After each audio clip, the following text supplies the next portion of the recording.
Voy a saludar a Luis Juez. Luis Juez, solamente para presentarte en un rato, nos vamos a conectar contigo, pero quería saludarte. ¿Cómo estás? Hola, buenas noches, ¿cómo va? ¿Cómo están ustedes? Bueno, estábamos viendo, ¿no?, que mañana es un día clave para la justicia argentina. ¿Cuál es tu opinión de lo importante de mañana? Y en un rato me conecto contigo también para hablar de profundidad. No, es un tema que nos trasciende a todos, ¿no? Deberíamos mañana la sociedad completa estar tan atentos como los que tenemos algunos años, estuvimos atentos al pedido de condena del fiscal Estracera, y sin mezclar las cosas, por la trascendencia de lo que significa, como político, como ciudadano. Si mañana el pedido de pena es consecuente a los alegatos del fiscal, mañana puede ser un día histórico para la Argentina, para que la política entienda de que vos no podés llegar al Estado y enriquecer. Ojalá así sea, y ojalá después el Tribunal Oral tenga la posibilidad de fijar esa sentencia sin ninguna animosidad personal, lo digo que sirva como un parámetro, es decir, un antes y un después. Pero bueno, tenemos toda la expectativa puesta. En minutos vuelvo ahí contigo, Luis. Gracias por conectarte. Jorge, conecto ahí con Luis Juez. Luis, hablando de esta cáscara, ¿no?, de Austral Construcciones, y también de un dato adicional que dio el fiscal, que para mí fue otro de los títulos del día, ¿no?, que tiene en este caso el monotributista el equivalente a 20 ciudades de Buenos Aires en materia de superficie en Santa Cruz. ¿Qué análisis hace? Bueno, el relato del fiscal es el relato claro de la maquinaria de la obra pública, que si bien Néstor y Cristina no lo inventaron, le lograron dar un grado de especialización, de especificación, de inteligencia que otros gobiernos no lo habían hecho.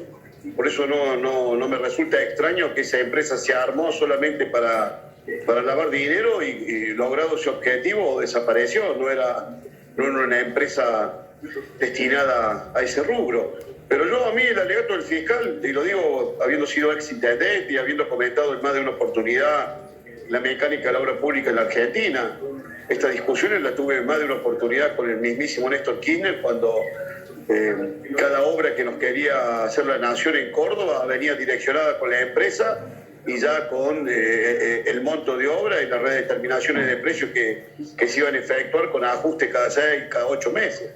Y cuando uno planteaba que tenía disposiciones legales que llevar adelante, porque había ordenanzas de obra pública que debíamos cumplir, obviamente el enojo era absoluto y la obra no se hacía. Me pasó con las viviendas, me pasó con alguna obra de cloaca. Yo lo vengo diciendo en el 2004, este tema fue el motivo por el cual nosotros terminamos de romper en el 2007 con el kirchnerismo. Vos aceptabas y aceptabas. Yo lo digo, y no quiero ofender a nadie, pero si cualquier dirigente político que gobernó en aquella época, del pensamiento que sea, si tuviera coraje, corrobora lo que está diciendo el fiscal en la causa de vialidad. Esto es absolutamente cierto. Jorge, hablando de eso, un grupo de intendentes salió a respaldar, habló de persecución política, trataron de victimizar a la vicepresidenta. ¿Por qué? Me parece que son manotazos de abogado de un espacio político donde la obediencia debida es brutal.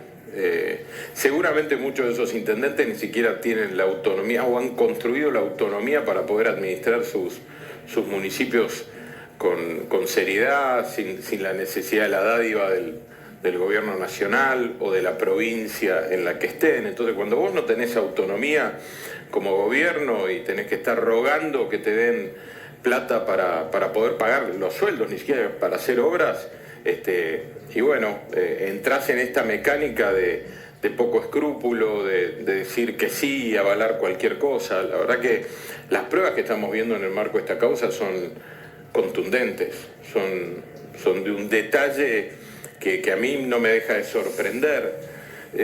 Y coincido con lo que planteaba Luis recién. A mí me tocó asumir como intendente mi primer gestión, fines del 2011. Lo primero que hice fue dar de baja, prescindir muchos contratos de vivienda que tenía el municipio en ese momento, porque era imposible sostener esa metodología de contratación, donde se había adelantado mucha más plata que la que se había ejecutado. Se seguían entregando recursos, las obras no estaban. Había un mecanismo de un nivel de ineficiencia y corrupción que era insostenible para cualquier persona que quiera gestionar con seriedad y con honestidad. Así que sí, esa matriz yo no la viví, pero vi los resabios, la inercia, y por eso dimos de baja en su momento como intendente Vicente López todas las obras de vivienda que estaban dando vuelta. Después relicitamos y efectivamente lo que uno ve en esta causa es una empresa constructora que no existía como tal. Se montó siendo parte del poder y no ejecutaba las obras. O sea, no solo había corrupción, no se ejecutaban las obras que se contrataban, se le adelantaba plata por obras que no se hacían, kilómetros y kilómetros de obra. Y de nuevo ahí rescato y vuelvo sobre tu pregunta anterior, el valor de tener a alguien como la doctora Carrió en nuestro espacio, porque este fue un tema que ella, como muchos otros, pero puntualmente ella levantó esa bandera de lo que ya se veía venir desde Santa Cruz en su momento. Y en un contexto que eran todopoderosos, ¿no? Porque a veces el tiempo y espacio vale también para el contexto cambia mucho. Cambia mucho. Luis, hablando de esto y hablando de situaciones, recién le preguntaba al fiscal Stornelli por qué hay un porcentaje de gente que, pese a las pruebas, pese a declaraciones, pese a todo lo que se está mostrando en la justicia, elige creer en esta idea de persecución hacia Cristina Fernández de Kirchner. ¿Cuál es tu punto de vista? Mira, recién Jorge con mucha precisión decía, entre las 400 y pico de firmas hay 54 intendentes de Córdoba. Y te puedo decir que el kirchnerismo ahí no saca ni para la minoría. Son rehenes. Seguramente mañana me van a salir a desmentir, pero son rehenes. Rehenes de 100 metros de cordón cuneta, rehenes del Zoom que le va a construir la nación, rehenes de la obra de cloaca, rehenes. Así funciona, y el peronismo esas cosas las hace muy bien. Funciona a billetazo. Acá en Córdoba, hoy el kirchnerismo ha logrado una alianza increíble con el futuro candidato a gobernador del peronismo. Córdoba es una provincia que siempre fue muy reacia al kirchnerismo. Pero después de casi un cuarto de siglo, 25 años, muerto de la sota y Schiaretti sin reelección, van a bancar al intendente de Córdoba, y en eso está trabajando el ex secretario de Obras Públicas de la Nación, el intendente de Villa María, Martín Gil, reclutando intendentes bajo la adhesión. Yo te puedo preguntar, vos vas a los pueblos de esos intendentes y jefes comunales y te puedo decir que el kirchnerismo no saca 15, 20 puntos. Pero sin embargo los intendentes terminan siendo rehenes. Habrá algunos, creo que me sobran los dedos de una mano para decirte algunos que ideológicamente conviven con ese perfil y bancan. Y el resto son rehenes que después se terminan fanatizando. Me ha tocado, yo vengo recorriendo esta provincia hace muchísimos años y he visto cómo en algunos lugares de producción primaria, de maquinaria agrícola, lugares imposibles que puedan convalidar un acompañamiento del gobierno nacional, porque claramente es un enemigo de la producción, del trabajo, del empleo en blanco. Lugares donde no hay cero desocupación, porque en esos lugares la empleabilidad está al 100%. Los intendentes militan en el kirchnerismo y bueno, por una cuestión muy concreta, terminan siendo rehenes de una obra que de otra manera no le va a llegar si no es adhiriendo como te pide el kirchnerismo, como en el ejército, subordinación y valor. Por eso ayer han firmado esta solicitada, que es una vergüenza. La verdad es una vergüenza, porque vos podés pensar como pienses, pero vos lo que no podés aceptar nunca es tener un conductor que esté flojo de papeles, de lo moral, de lo ético, de los valores. Eso no hay forma. A mí no me podría conducir ni seducir un tipo que ha hecho de la corrupción un mecanismo de construcción maravillosa. Eso me cruza por la cabeza. Puedo pensar que por momentos un tipo te agrada más, menos, con una idea, pero alguien que no tiene valores y a ciegas seguirlo así como si fuera una secta, la verdad me parece bochornoso. En minutos vamos a arrancar con nuestra mesa política y económica de las 23, pero Jorge, quiero preguntarte respecto de estos rehenes, ¿no? Que dice por un lado Luis, pero vos conociste a Axel Kicillof en un rol de intendente, hoy estás en la ciudad de Buenos Aires, y algo que a mí personalmente me sorprende es que todo lo que se está pregonando a nivel nacional está en las antípodas ideológicas de lo que piensa el gobernador de la provincia de Buenos Aires. ¿Por qué crees que elige el silencio? Para sostener el poder. De nuevo, como hablábamos antes, ellos les importa poco coincidir o no coincidir, haberse agredido, no haberse agredido, manotean cualquier idea que les permita seguir en esto, porque no saben hacer otra cosa que ser parte del Estado, tener poder, vivir de él, los aterra la intemperie, imaginar que tengan que vivir de otra cosa. Entonces no hay principios, no hay creencias, no hay valores, no hay principios morales. Lo único que quieren es seguir estando, que es donde han estado siempre, del lado del Estado, el Estado ese que los protege, los apañe, y donde después dicen o conceptualizan cosas, pero a la hora de seguir adentro del calorcito del poder hacen cualquier cosa. Son empleados permanentes del poder, y creo que eso es algo que nos distingue como espacio político. Nosotros vinimos a hacer un aporte, pero también entendemos que esta Argentina necesita que al privado, al pequeño, al mediano, al emprendedor, al profesional, al autónomo le vaya bien. No hay país posible si no volvemos a festejar el éxito del privado. Y la verdad que lo único privado que defiende el kirchnerismo son las empresas de ellos, o es la corrupción que ellos han construido. El propio privado, es decir, el metro cuadrado. La última, el de ellos. Jorge, tiene que ver con, se ha visto a Mauricio Macri en el conurbano bonaerense. Por otro lado, Horacio Rodríguez Larreta ya está en campaña de cara a 2023. ¿Crees que Mauricio Macri quiere jugar esa candidatura?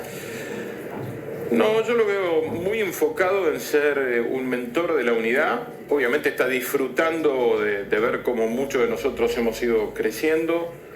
Tiene la suerte de poder caminar la calle, recorrer, ayudar a muchos jóvenes que están con ganas de ganar en distintas intendencias y la recorre, o de visitar a intendentes que están haciendo buenas gestiones, porque en este país que ha ido mal todo este tiempo, uno nota diferencia de gestión. Uno mira la ciudad de Buenos Aires y otras gestiones y se nota que en el mismo país, con las mismas complicaciones, con un contexto adverso, está mejor que otros lugares. Pero te pasa lo mismo cuando vos podrías comparar, por ejemplo, 3 de febrero, San Miguel, San Isidro, Vicente López de la ciudad respecto de San Martín. Hace 10 años San Martín era la capital provincial de la industria pyme. Hoy está arrasada. Y es más, ni siquiera hace falta ir a Rosario para notar lo que está ocurriendo con el narcotráfico en la Argentina. San Martín es una demostración. En el mismo contexto, en el mismo lapso de tiempo, con los mismos problemas, uno ve esos municipios y los compara con San Martín y nota que cuando uno gestiona bien, las cosas pueden estar mejor. Entonces Mauricio está disfrutando de eso. El tiempo dirá dónde nos encuentra a todos el año que viene. Seguro en unidad. Pero Mauricio ha sido quien nos convocó del PRO, el que nos trajo, así que es natural que él recorra, que se venga esta previa de candidato, decís. Esta previa de pretemporada. No, pero yo lo veo en un momento distinto, con mucha sabiduría, velando mucho por el norte del país, de nuestra unidad. No lo veo en una puja interna a los codazos, no lo veo en esa sintonía. Jorge, gracias por haber venido. Muchas gracias a ustedes. Comparto con ustedes al fiscal Luciani y ya arrancamos nuestra mesa a las 23. Mirá. Luego López le dice, y que llame, si tiene urgencia. Y entonces, ¿qué pasó? Que Lázaro llamó. Y claro que sí. ¿Cómo no? Porque tenía urgencia. Compañero López, ¿me podrías llamar un minuto? Lázaro, gracias.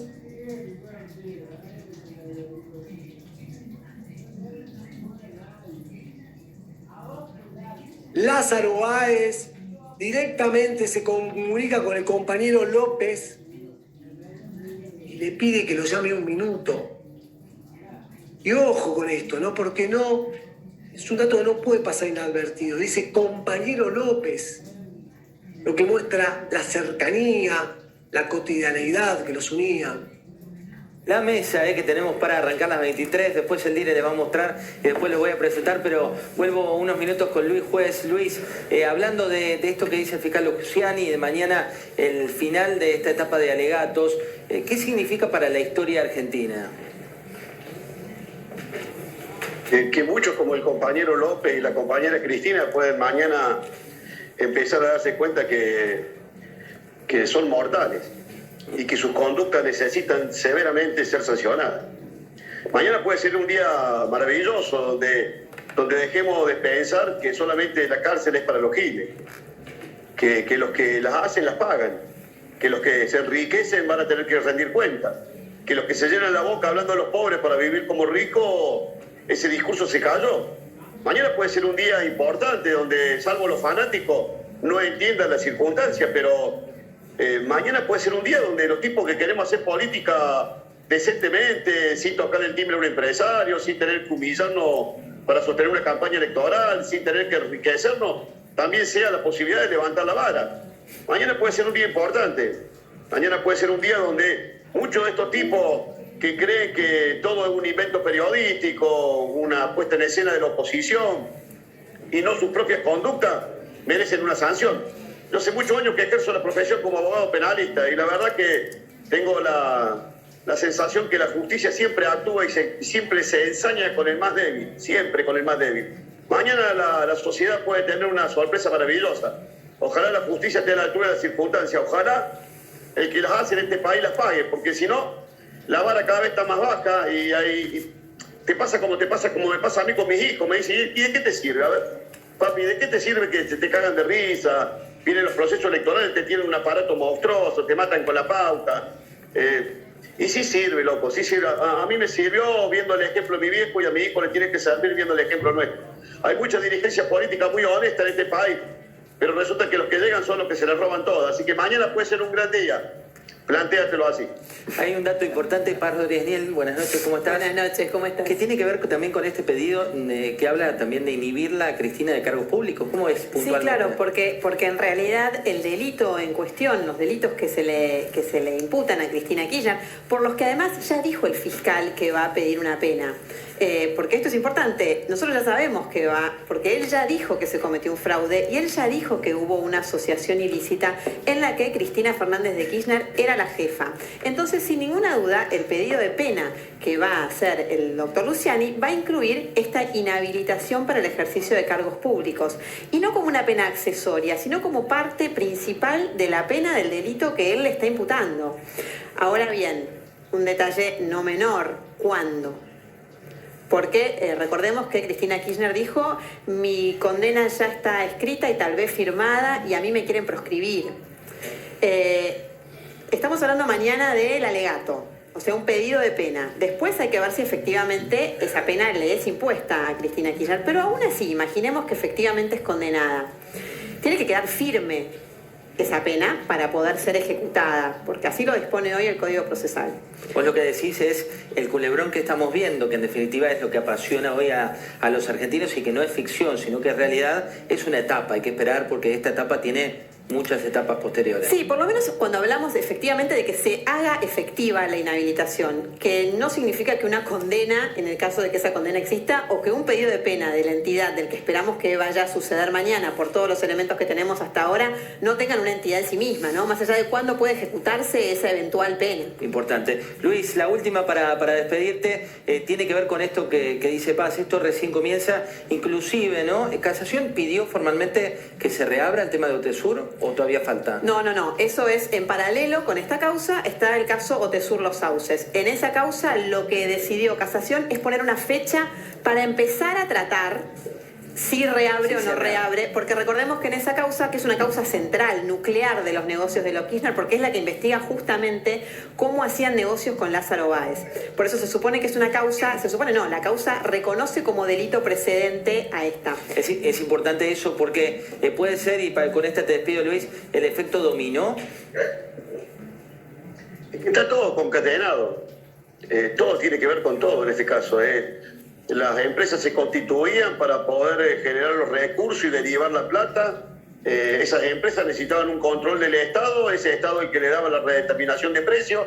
Necesitaban obra pública, pero también obra privada, que era la forma de ellos de reembolsarse y garantizarse los recursos. Hay toda una conexión. Lo que pasa es que en la Argentina la justicia es muy compleja, muy difícil, con poca credibilidad. Pero en cualquier país serio esto queda demostrado absolutamente. Una cosa tiene que ver con la otra. Yo digo, Otesur y Los Sauces son causas en las de donde Cristina se le va a hacer muy difícil poder acreditar, porque esas son actividades privadas financiadas con contratistas del Estado.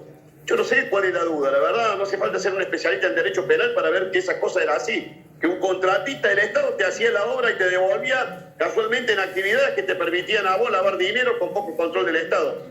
Pero bueno, yo digo, como recién decían ustedes, vamos por parte, ¿eh? Como decía Jack, mañana necesitamos ver el pedido de sentencia, la accesoria va a ir, acompaña el pedido de sentencia, habrá que ver que el Tribunal Oral la fije, seguramente si tenemos todas estas cuestiones dadas, esto va a ser planteado en recurso ante la Corte y todavía queda un montón, pero mañana es un paso importante que debemos esperarlo con mucha expectativa y con mucha ansia, los honestos y los decentes, que somos millones en la Argentina, así que no nos dejemos asustar ni meter el pecho por ningún cántico que si la tocan a Cristina va a haber quilombo. Si la justicia no actúa como tiene que actuar en este país, algún día tiene que haber quilombo. Luis, buenas noches, muchas gracias.